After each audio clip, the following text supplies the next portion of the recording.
Welcome to Peter and Ruffy's Football Show here on STV2. It's day two of our new extended programme going right across the country, and we're delighted not only with their Glasgow and Edinburgh viewers but Ayr, Aberdeen and Dundee as well.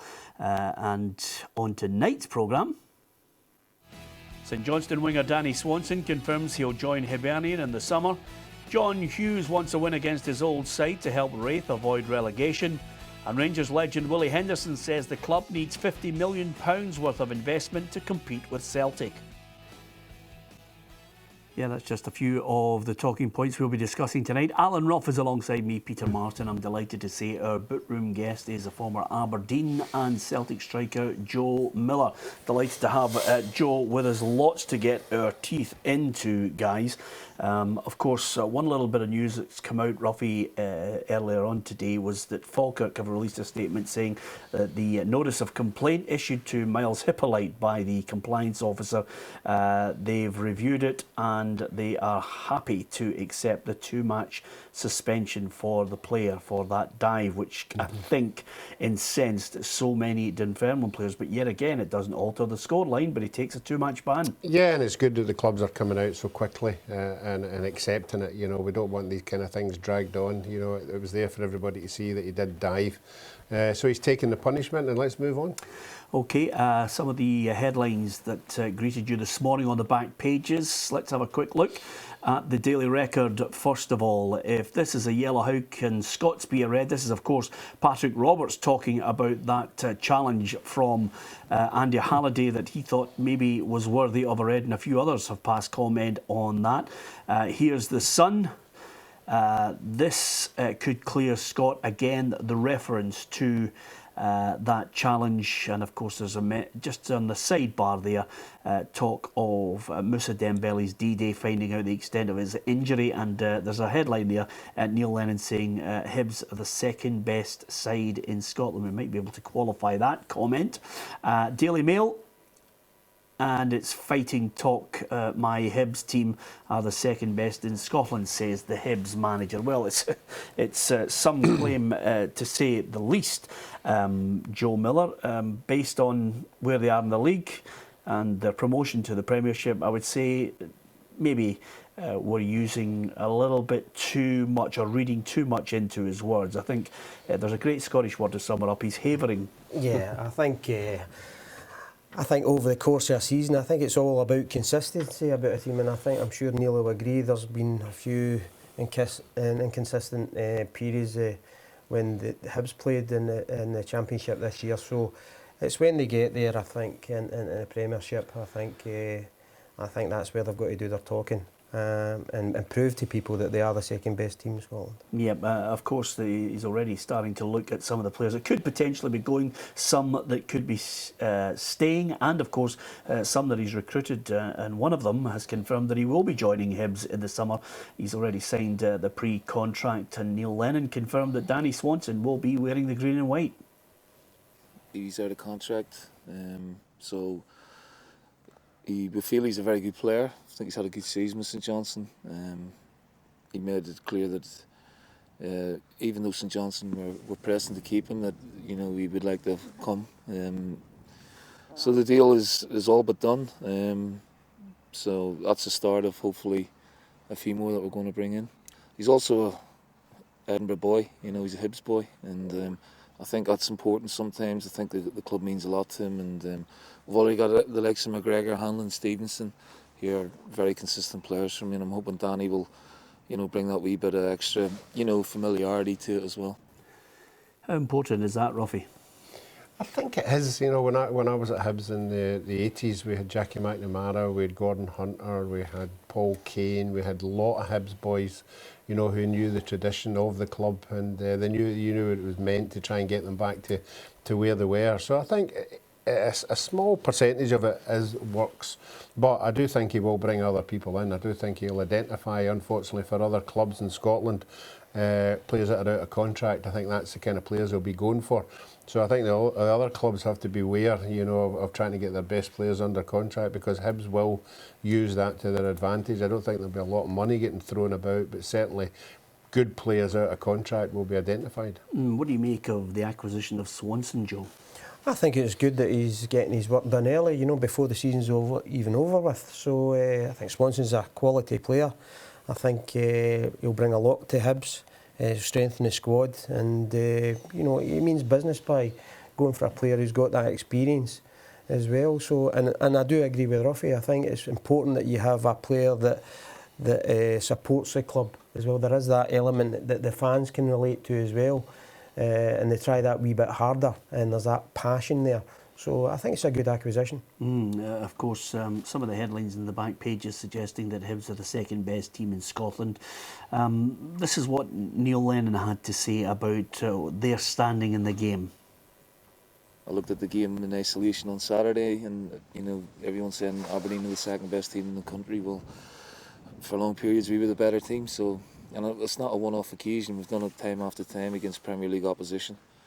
Whether we can mount the challenge for second place, that'll all depend on what Rangers do in the summer. You know, whether they can back Pedro with finances, because they're the only club realistically anywhere near Celtic in terms of resources. You know, and Derek's done a fabulous job at Aberdeen, but you know, we would like to think we'd like to be in that company.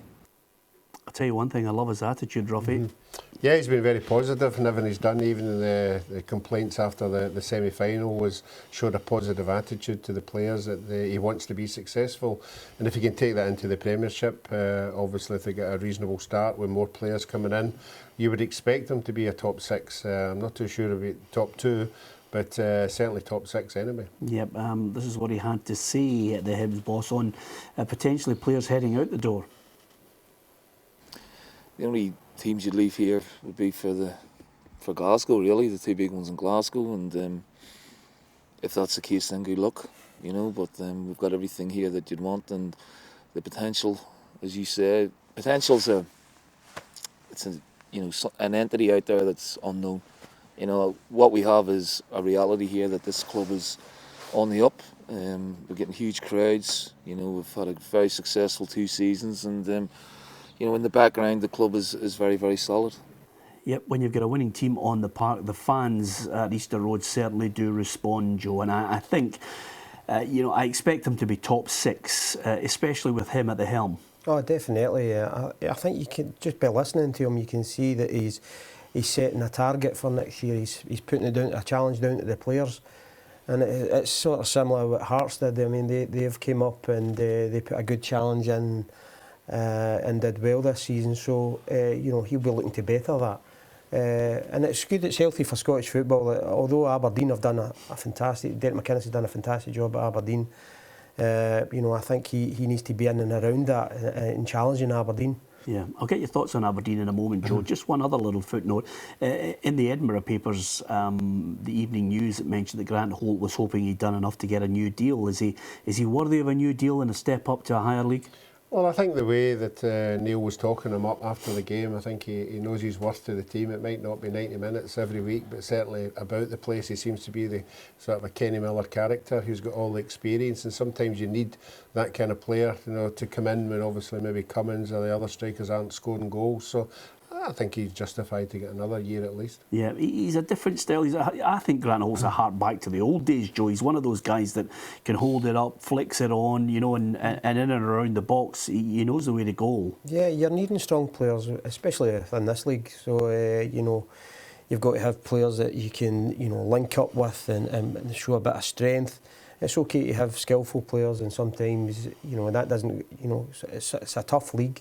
And sometimes you're needing players that are just going to battle through 90 minutes. So Grant Holt fits the bill. Yeah, Hibs against Raith Rovers. We will hear from John Hughes after the break. But do you think they will be taking their foot off the gas now with nothing really to play for other than a points total? No, I think Neil's already put a bit of pressure on them. If you want a contract here, you have to show me that you're worth it. So the players that are picked, even the games that are left will have to prove to him that they want to be there next year. So no, I don't think Hibs will down tools at all. I think there's enough people there want to stay at the club and want to be at a club with 16, 17,000 people every second week to be there. So no, I think a lot of players have got something to prove. Okay, we'll hear from the Raith Rovers boss and of course a former Hibs player and manager, John Hughes. Raith Rovers desperately trying to avoid relegation. One team without relegation in mind is Newcastle United. Congratulations to Rafa Benitez's side. They are back in the Premier League in England, so we thought we'd test your knowledge of all things the Magpies with this little question, and then we'll be back to Raith Rovers.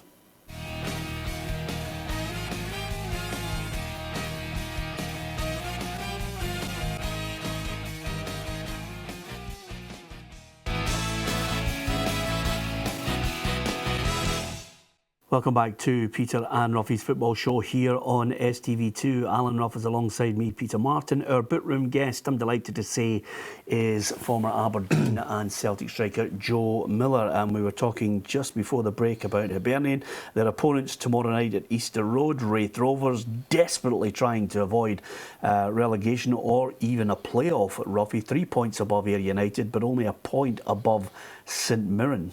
Yeah, well, the form doesn't say that they're going to go to Easter Road and get anything out of that game. Although the Hibs players will be disappointed with the semi-final score, I still think they'll go into the game positive. I think the supporters will still get behind the club. So I still think that Hibs will be not full force, obviously, but Raith Rovers would have to produce something that they haven't in the last 2 or 3 months. Yeah, the way it's looking and shaping up at the bottom end of that championship, Joe, is quite simply it's going to go right down to the wire. It's a strange one, John Hughes taking on that job just until the summer.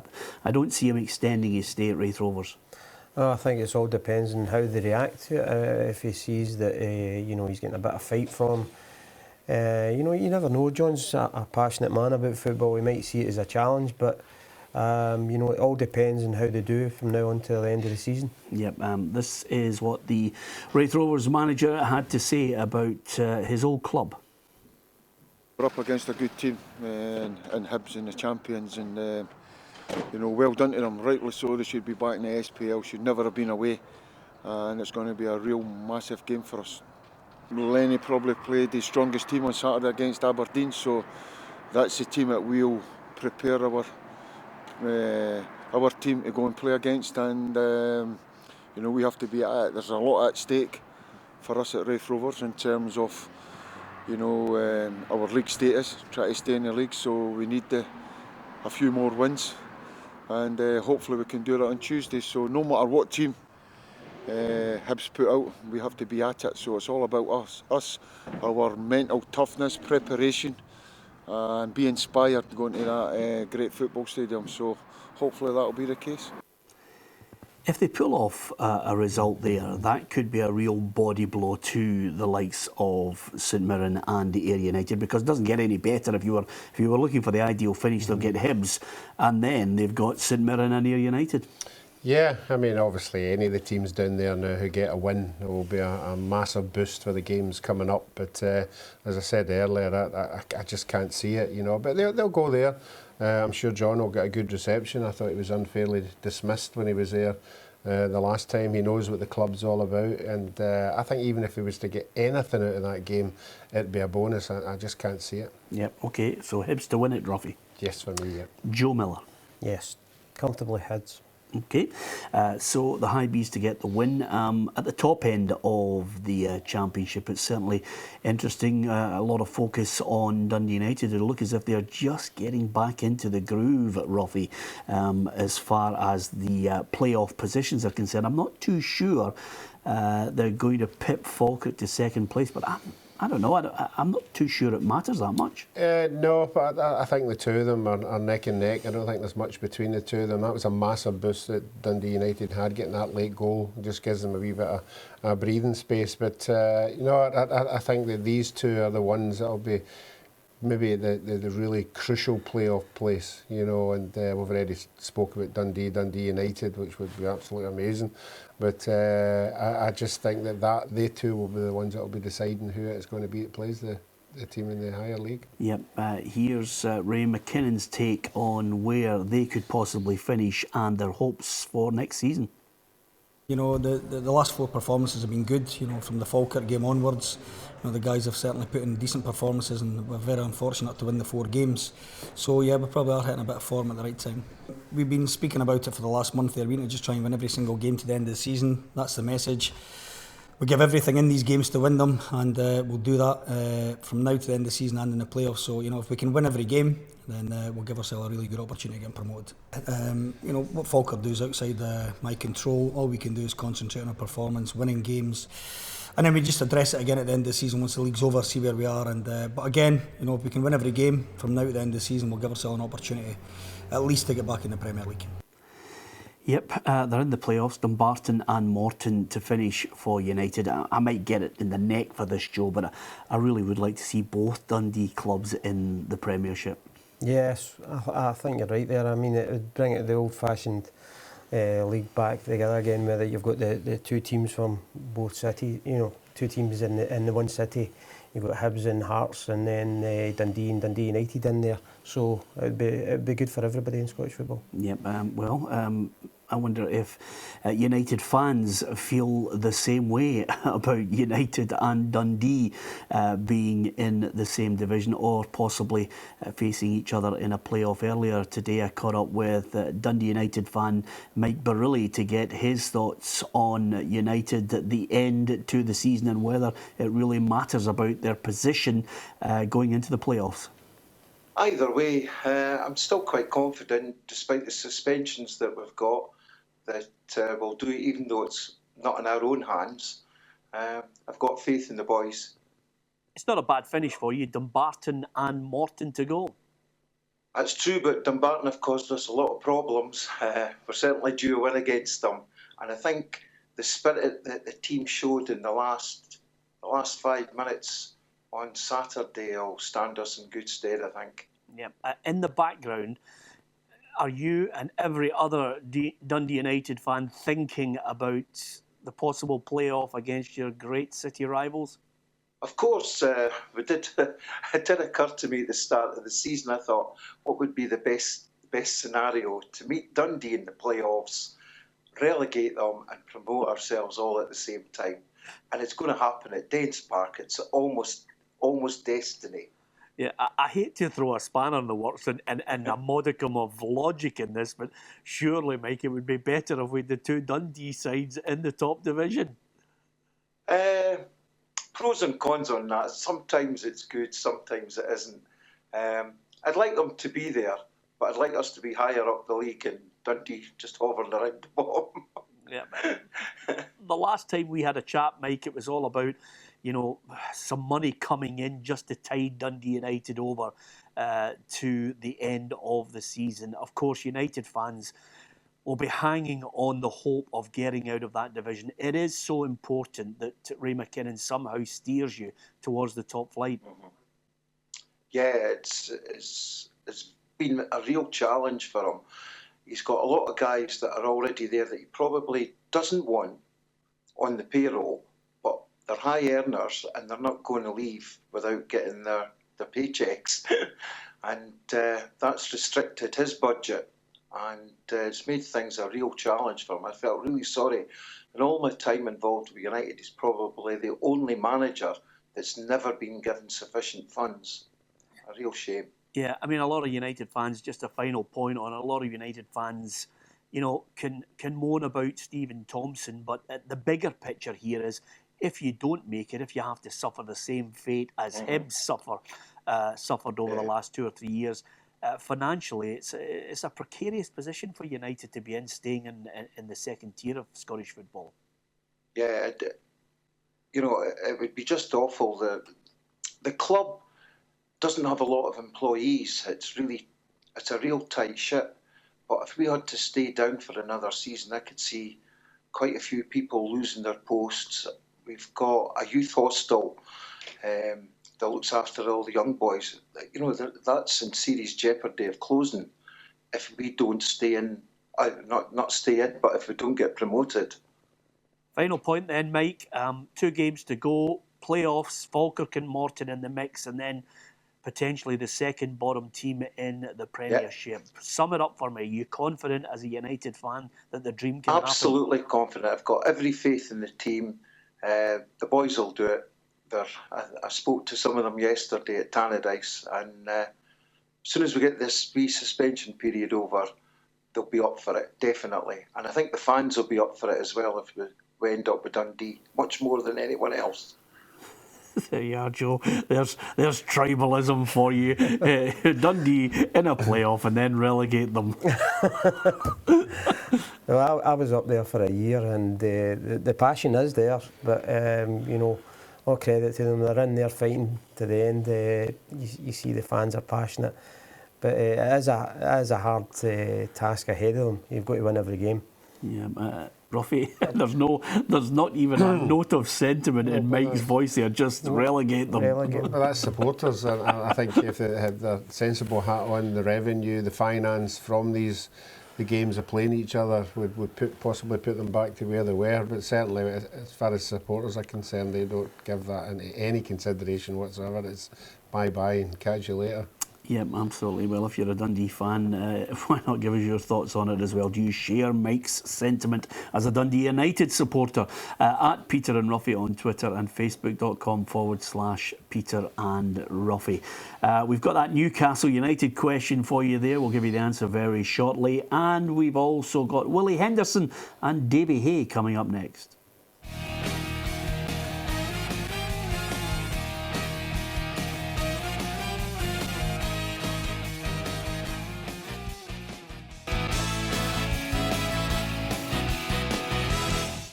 Welcome back to Peter and Ruffy's football show here on STV2. Monday to Friday, a full hour, 7:30, all the way through till 8:30. Hopefully you can join us right across the country. And also on a Saturday at 2 o'clock until 6. Gordon Smith and Hugh McDonald will join us in the studio, and we'll keep you up to date with all the goals as they hit the back of the net. So we're going to hear from two legends now, because Willie Henderson and Davy Hay were out and about today ahead of the Rangers-Celtic match at Ibrox on Saturday. And Willie Henderson offered an interesting insight into how Rangers can bridge that gap between themselves and Celtic. These fans have put away a lot for a long time. We're now in a situation where if Rangers are going to compete with Celtic, then there needs to be, as I've said this before, a huge investment in this club to purchase players that's going to be of a standard that can play for Glasgow Rangers and compete with Celtic. What sort of investment are we talking about? 50 million. 50 million. Solely for players. Might be an idea for another investor. If there's another investor, could be brought into the club. I don't think I would disagree with Willie. I think the big question for every Rangers fan, and it's been one continual question, is where is that 50 million coming from, Joe? Oh, I don't know. I don't think there's anybody out there that would probably throw 50 million away. I would disagree with him. I think it would be a lot more to take, because you don't get a lot for 50 million these days if you're wanting a quality player. And I think the quality that's at Celtic, and if you're looking to compete with them, you would need to spend a lot more than 50 million.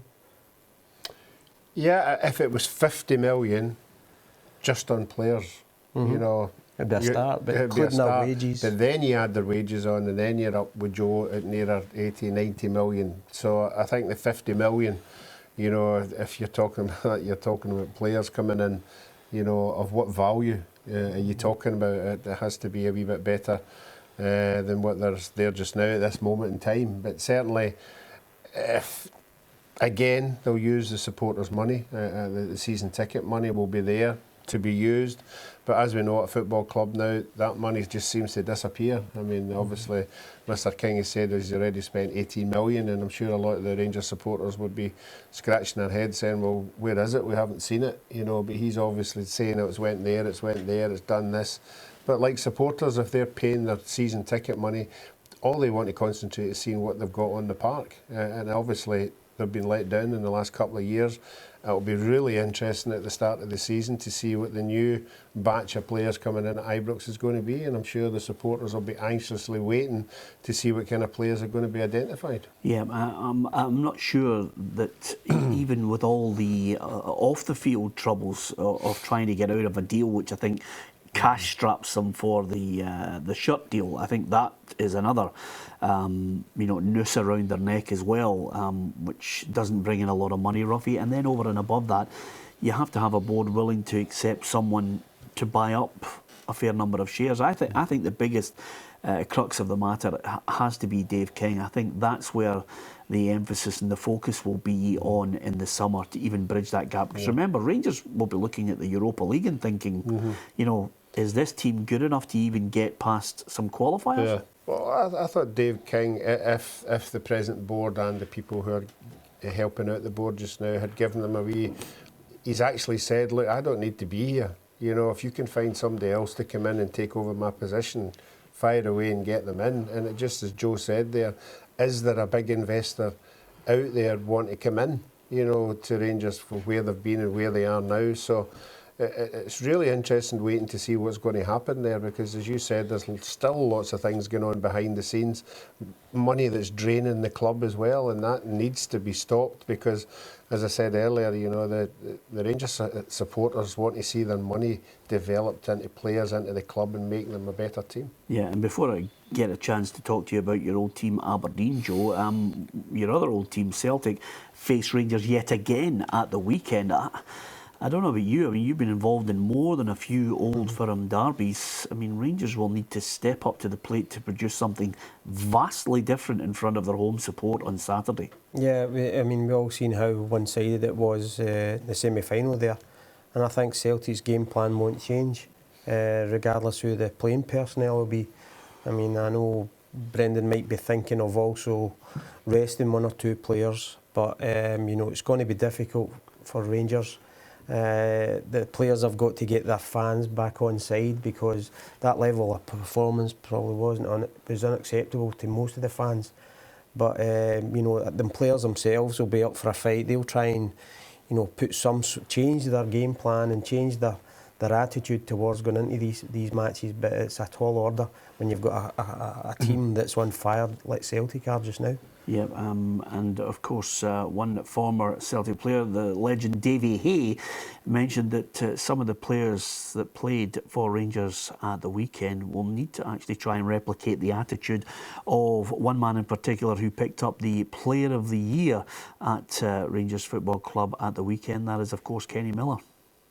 What Rangers could learn when we're talking about them now is the attitude that Kenny Miller shows.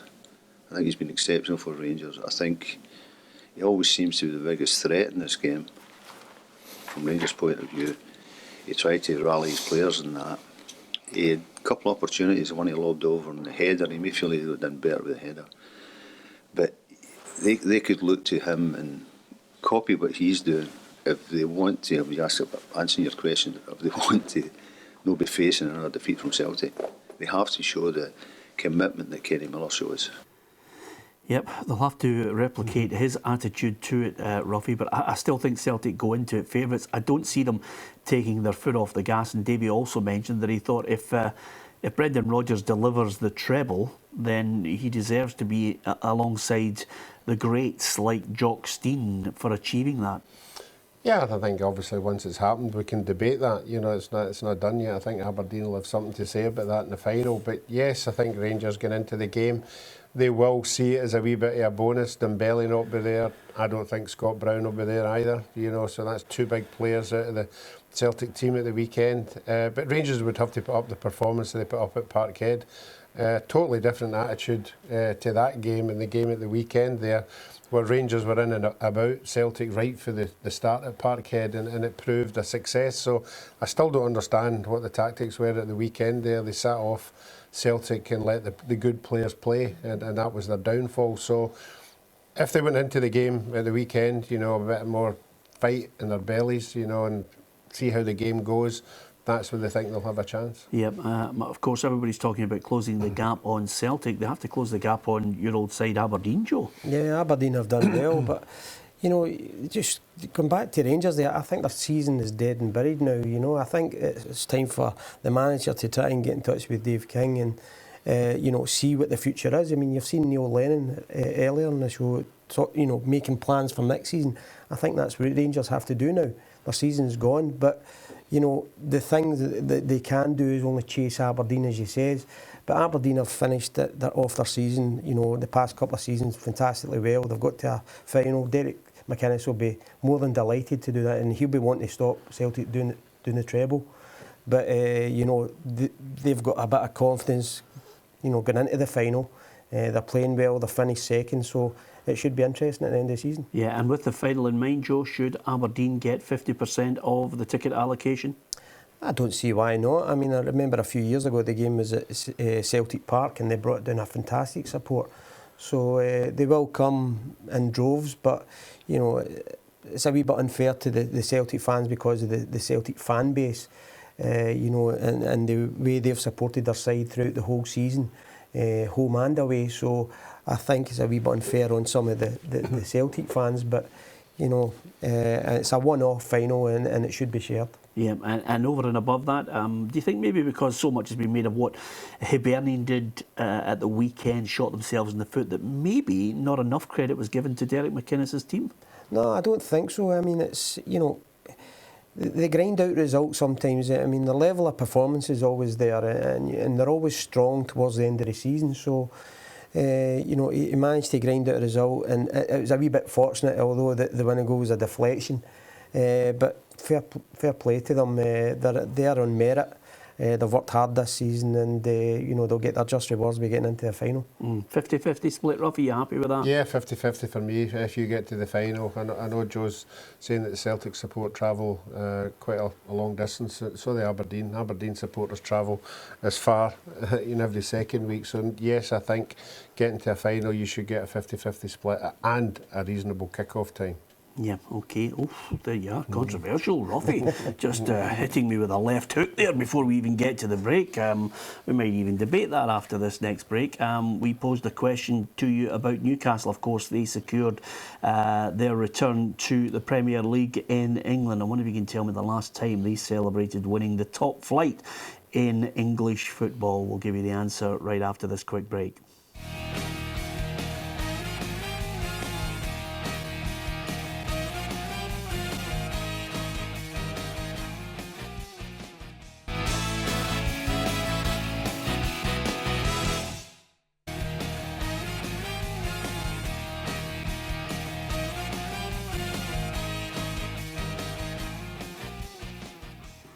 It's quite unbelievable, isn't it, Ruffy? 1927, the old First Division. I mean, Newcastle, they've come close on a couple of occasions, and one in particular, I'll never forget, Kevin Keegan's side. Yes, I remember Alan Shearer on that side as well. Was that the year when they had the sort of a blow-up at the end? They had the interview and Kevin Keegan just sort of lost it a wee bit. Yes, yes. That's the season I thought, but obviously I couldn't name me a player for 24. Would Jackie Milburn been in that side? 1927.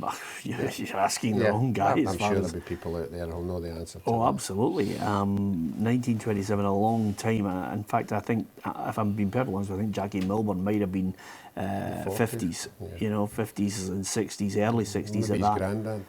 Yeah, maybe his granddad, Ruffy. That's when I know you really are clutching at straws. Although, to be fair, Newcastle United, I mean, couldn't win it in the end. And I think the only thing that sticks in my mind is they looked as if they were odds on to run away with it until they signed Faustino Asprilla. Do you remember that, Joe? And then it seemed to ruin the balance of their team. But you know, now they're back there again. I think they're a top club. I just can't believe they've had to wait so long for success. I always remember, you know, with Asprilla in the team and with Shearer in the team as well, you know, the games that they had with Liverpool, the ding-dong games that they had with them, it was always last-minute goals and you know, high-scoring matches. But they're a great side. They deserve to be there. And it's hard to imagine it's 90 years since they've won the Premier League. So I think First Division, it was back then. But I think that you can relate to them always having a top goal scorer like they had Shearer and they had Keegan and they had Malcolm McDonald and all these players over the years. Yeah, and Mickey Quinn. Mickey Quinn. Yeah, there's a guy you have Ruffy and myself have modelled ourselves on, you know.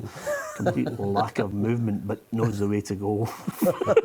Anyway, I mean, Rafa Benitez, congratulations to your man. I think the biggest problem for Mike Ashley and the board will be, can they supply him with enough funds to keep them in the Premier League next season. So Newcastle win promotion, finishing behind Brighton. As far as yourselves concerned, Joe, I was mentioning there just prior to your escapades with Aberdeen as a Scottish Cup winner, and here's a cracking photograph we found of you as part of the team in 1986. This was after a 3-0 win at Hearts. Yeah, look at the players that are there, a fantastic side. That was Sir Alex Ferguson's last Scottish Cup win, but a fantastic side. I think the only one that's missing that photo is Billy Stark, and he went on to join Celtic the year after as well. So it was a fantastic group of players, and you know, great to be playing alongside them, and they were just off the back of winning the Cup Winners' Cup side. And I came into the squad at 16, 17 years of age, so it was a great experience for me then. Yeah, you played as an out-and-out striker then? Yeah, I was a striker then. I wasn't a tricky winger, I was a tricky centre forward. But, Keep the high balls low. With all due respect, Joe, with Peter Weir wearing an Aberdeen strip, there's no way they'd play you in the wing anyway. He was some player. He was fantastic, a great left foot on him, and you know, it was great for myself to play alongside Frank McDougall, who was a top striker. I mean, I still regard him as one of the best strikers I've ever seen, actually, scoring in training and in matches. He was a fantastic player. Yeah. Oh, he was a Golden Boot winner as well. Yeah, just a set better than Maka? He's up there with Maka, aye. Yeah, aye. that wasn't the question, Joe. He almost joined Celtic once. Yeah, is he better than Maka? Well, since I see Maka, I better not say. Right, no, It'd be interesting to see if the Aberdeen supporters think he's up there with Joe Harper. Yeah, I'm not so sure they do. I think Joe Harper's got his own place in the history of Aberdeen. He wasn't there long enough, you know. Yeah, I think Joe injury Harper's...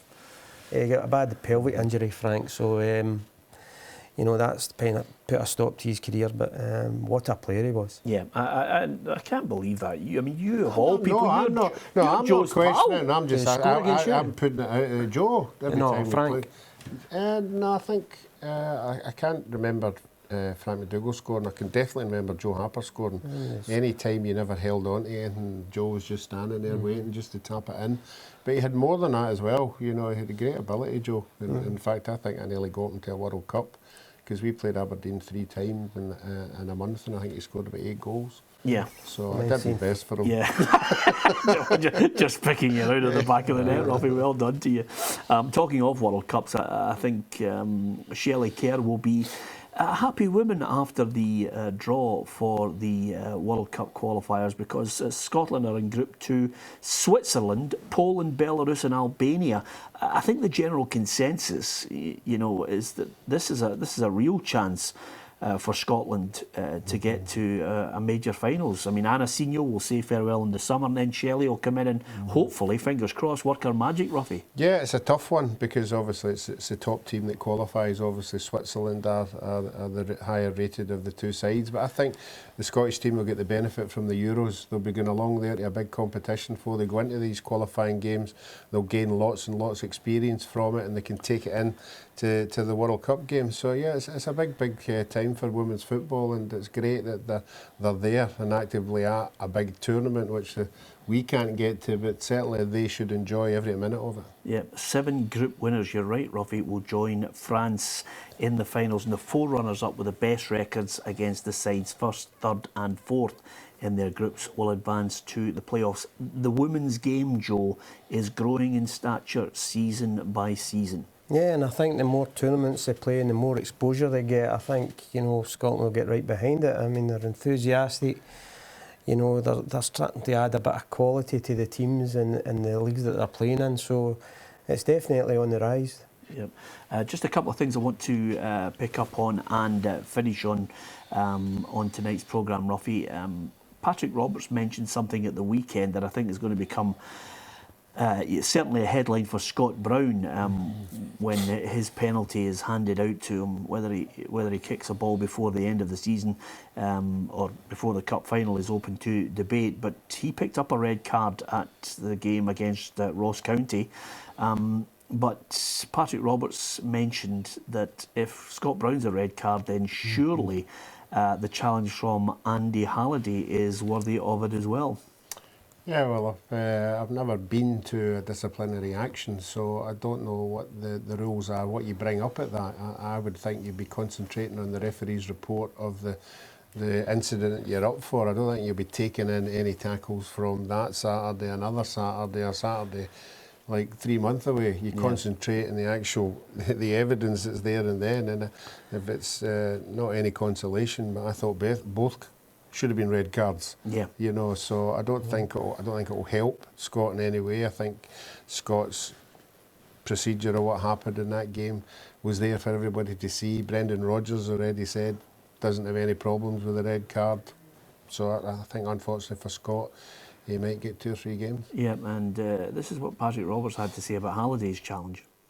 Looking back, Bruni did it the other couple of weeks ago, so I don't know, but it was a bad tackle. I'm just thankful I didn't get hurt. Yeah, I mean, I think retrospectively now we're starting to get it right with a number of issues, Joe. If the referees or officials don't catch it up in any game, not just talking about semi-finals, but in any game, you know, come back and then you can get that retrospective penalty. Yeah, I mean, it's interesting that, but just come back, I think, you know, I watched the tackle over and over again up at Ross County, and I definitely don't think it was a red card. I think it merited a yellow card. I think the reaction from the other players, the Ross County players, got them the red card, but as Ruffy says, I think that would be argued. I don't think it was a red card. I thought it was a yellow card. Yeah, I think he's got a good case to go ahead with. Okay. Everybody sees it. Yes, everybody sees it differently. Yeah, and we've saw cases like that going up, and for whatever reason, whatever evidence is putting in there, who's acting for you? If Scott Brown, don't worry about falling out. Don't worry about falling out. What I'm saying is, a red card. I'll just throw that grenade in. If Scott Brown gets off with this, they will. I don't think the Rangers supporters will be too happy with the game coming up. What's the Rangers supporters got to do with it? It's nothing. It's nothing to do with it. That's a good point. It's nothing to do with them. But Ruffy, don't be scared to say it, Joe. It's a red card. Let me ask you: do you think Halliday was a red card? Yes. But you don't think Brown was? No. Okay. Okay then. Right, on that point, I think it's a great time to leave the programme as Joe leaves with 5 security men out of the building. Joe doesn't think Scott Brown was a red card. So thanks to Joe Miller, the former Celtic striker and tricky winger, from Ruffy and myself. We're going to give him a drink of whatever he's drinking as well. And enjoy the rest of the night. Good night. Thanks for watching.